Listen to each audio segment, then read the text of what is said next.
हे friends, स्वागत है आप सभी का movie stock movie explain channel पे, जिस पर आज मैं रिकैप करने वाली हूँ इन द लॉस्ट लैंड्स को। तो चलिए बाप का टाइम बिल्कुल भी ना वेस्ट करते हुए शुरू करते हैं इस वीडियो को, वो भी स्पॉइलर वार्निंग के साथ। लेकिन उससे पहले मेरी एक छोटी सी रिक्वेस्ट, वीडियो को लाइक, शेयर और चैनल को सब्सक्राइब करने की।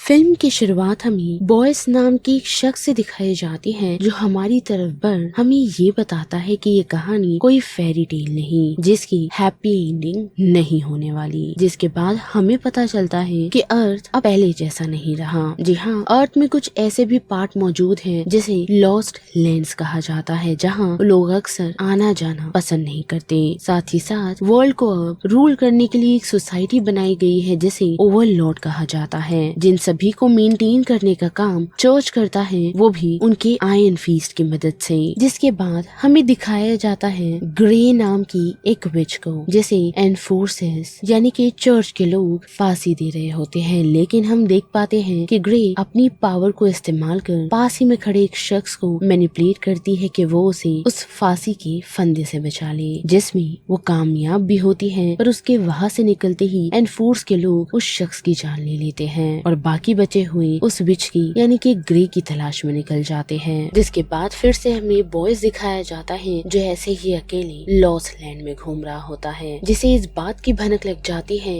कि कोई उसका पीछा कर रहा है। और फिर क्या हमें वहाँ बॉयज का एक फाइटिंग सीक्वेंस दिखाया जाता है, जिससे वह मौजूदा लोगों से वो बचने में कामयाब होता है। साथ ही हम ग्रे को देख पाते हैं, जो एक ब्लाइंड विच के पास जाकर शेल्टर ले लेती है, जहाँ उसे मिलने के लिए क्वीन पहुँचती है, यानी कि ओवरलॉर्ड की वाइफ, और उसका साथ ही जेराइस, जो ओवरवॉच का हेड है। और वो ग्रे के पास इसीलिए आ पहुंची है क्योंकि उसने सुना है कि ग्रे किसी को मना नहीं करती, जो सच है। और हम देख पाते हैं कि क्वीन उसे कहती है कि उसे शेप शिफ्टिंग करनी है, वो भी एक वेयरवुल्फ में, जिसके लिए वो क्वीन से नेक्स्ट वीक यानी कि फुल मून तक का टाइम मांगती है। वही हम देख पाते हैं कि जेराइस ग्रे से सीक्रेटली यही कहता है कि जो प्लान क्वीन का है वो उसे कभी पूरा होने ना दे, और ग्रे दोनों की ही चाह को मना नहीं कर सकती, तो वो दोनों को ही हाँ कह देती है। और हम देख पाते हैं कि ग्रे अपनी पावर की मदद से उस शेप शिफ्टर के माइंड में जाकर उसकी लोकेशन जान लेती है। लेकिन उसी के साथ साथ हम देख पाते हैं कि क्वीन, जिसे अपने हस्बैंड से खास लगाव नहीं, साथ ही वो अक्सर बीमार रहते हैं, यानी कि ऑलमोस्ट वो मरने की कगार पर है। साथ ही ग्रे को इस बात की भी इंफॉर्मेशन मिल जाती है कि क्वीन का फॉर्मर लवर और कोई नहीं बल्कि बॉयज है, जिस कारण वो उससे जाकर पब में मिलती है ताकि शेप शिफ्टर को ढूंढने में बॉयज उसकी हेल्प कर सकें। जिस क्रिएचर का नाम वो उसे सेडोर बताती है, और साथ ही साथ उसका मीनिंग जो कि ग्रे वुल्फ है। और वही हम देख पाते हैं कि एनफोर्सेस जो पैट्रियार्क के साथ वर्क कर रही है और सीक्रेटली क्वीन को उसकी पोजीशन से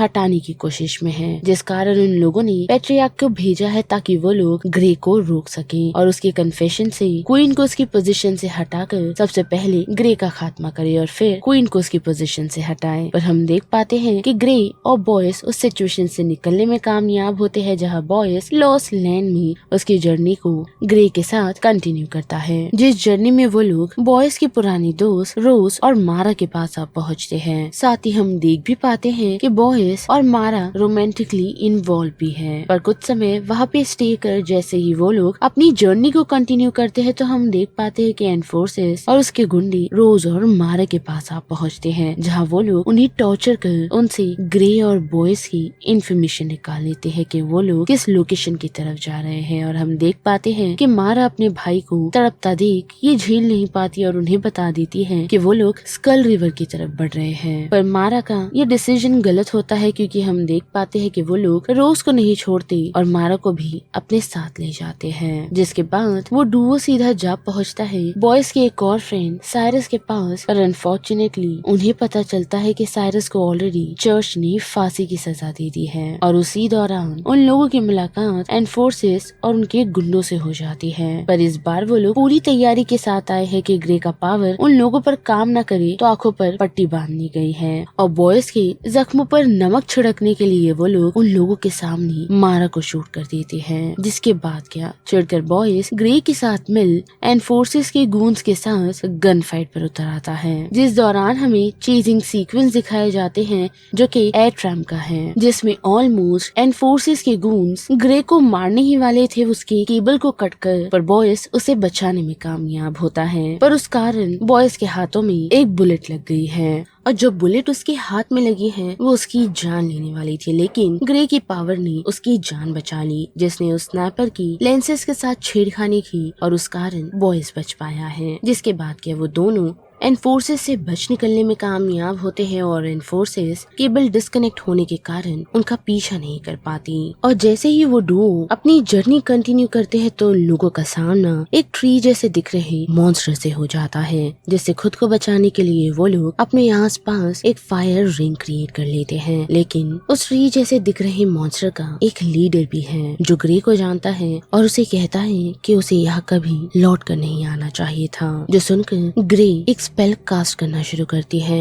जो कि इल्यूजन का है, जिस इल्यूजन की मदद से वो उस मॉन्स्टर को हराने में कामयाब होती है और उसे जलाने में भी। जिसके बाद वो बॉयज को यही बताती है कि वो खुद एक ट्रबल है जिस पर किसी को भरोसा नहीं करना चाहिए और किसी को हेल्प के लिए भी नहीं आनी चाहिए। और वही हम दूसरी तरफ क्वीन को देख पाते हैं जिसने अपने ओवरलॉर्ड यानी कि अपने हस्बैंड की जान ले ली है, वो भी उसे ये बताकर कि उसके पेट में एक बच्चा पल रहा है जो और किसी का नहीं बॉयज का है। फिर क्या पैट्रियार्क सभी लोगों को ये डिक्लेयर कर देते हैं कि ओवरलॉर्ड नहीं रहे, जिसके साथ साथ उन लोगों का प्लान क्वीन को खत्म करने का और एडवांस होता जा रहा है, क्योंकि वो लोग किसी भी तरीके से क्वीन को ये साम्राज्य रूल करने नहीं देने वाले। और वही हम देख पाते हैं कि एनफोर्सेस और उसके गुंडों ने अभी भी ग्रे और बॉयज का पीछा नहीं छोड़ा, बल्कि वो लोग एक ट्रेन की मदद से उन लोगों की तरफ आ पहुंचे हैं। लेकिन ग्रे उन लोगों को बेवकूफ बनाती हुई ट्रैक पर दौड़ती तो है और सीधा नीचे की तरफ कूद जाती है, क्योंकि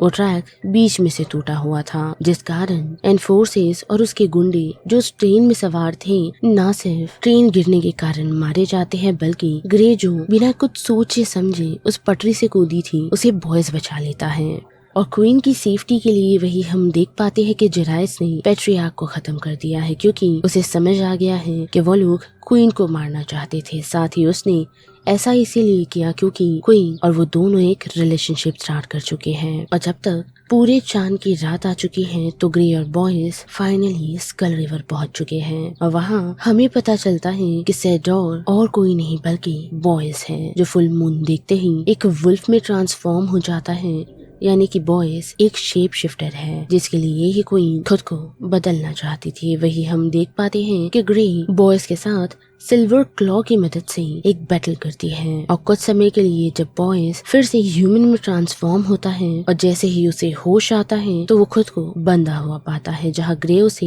ये रिवील करती है कि उसे ये पूरा समय ये पता था कि बॉयज एक शेप शिफ्टर है और जिसकी तलाश में वो निकली वो और कोई नहीं बॉयज ही है। साथ ही इसी वजह से उसने जब उसके जख्म को ठीक करने की कोशिश की थी तो उसने उसमें सिल्वर मिला दिया, जिससे बॉयज धीरे धीरे पॉइजन्ड हो रहा है। और जैसे ही फुल मून अनकवर्ड होता है तो वो फिर से बीस्ट के फॉर्म में ट्रांसफॉर्म होना शुरू हो जाता है, जिस दौरान ही ग्रे बॉयज की जान ले लेती है, जिसने मरने से पहले ये इच्छा जताई थी कि उसे ग्रे के साथ जीना है, जिसे उसने रिफ्यूज नहीं किया, लेकिन वो उसे जिंदा भी नहीं छोड़ती। जिसके बाद उसे खत्म करते ही वो उसकी स्किन को लेकर बॉयज को दफन कर सीधा निकलती है जेराइस के पास। उसे बॉयज के पेल्ट को देते हुए यानी कि उसकी स्किन को देते हुए यही कहती है कि क्वीन को लूनार के पहले उस पर अपना ब्लड दान उसे पहनना होगा ताकि वो एक बीस्ट में ट्रांसफॉर्म हो सके। जो सुनकर जेराइस चिढ़ जाता है और यही कहता है कि उसने क्वीन को फेल करने के लिए उसे भेजा था, ना कि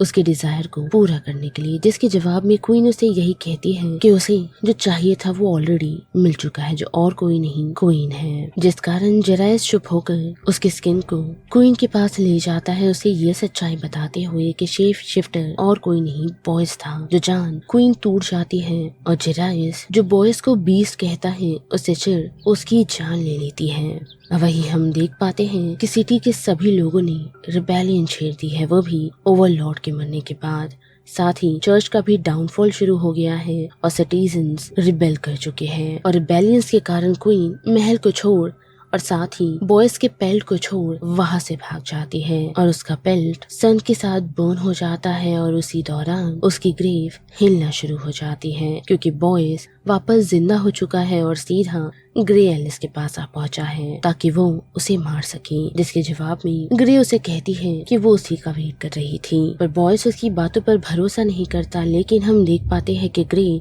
उसे बताती है कि जो भी चीजें होने वाली थी उसे वो ऑलरेडी पता था। साथ ही बॉयस उसकी बातों पर भरोसा नहीं करता और जो गन वो लेकर आया था उससे उसे मारने की कोशिश करता है, लेकिन ग्रे उसे कहती है कि वो ये शॉट मिस कर देगा। जिसके बात पर ना भरोसा कर बॉयस उसे शूट तो करता है, लेकिन वो शॉट को मिस कर जाता है, जिस वजह से वो दोनों एक साथ ज्वाइन हो जाते हैं और लॉस्ट लैंड को ट्रैवल करना शुरू कर देते हैं और साथ ही हंटिंग भी। और यहीं पर in the lost lands movie का ये पूरा रिकैप खत्म होता है, जिस बारे में आप सभी की क्या राय बनती है उसे लेकर आप मुझे कमेंट सेक्शन में बता सकते हो। साथ ही वीडियो पसंद आई तो वीडियो को लाइक, शेयर और चैनल को सब्सक्राइब करना मत भूलिएगा। बाकी मैं मिलूंगी आपसे फिर किसी मूवीज या सीरीज के रिकैप के साथ। तब तक के लिए आप movie stock movie explain channel के बाकी वीडियोस को एंजॉय कीजिए। Till then bye.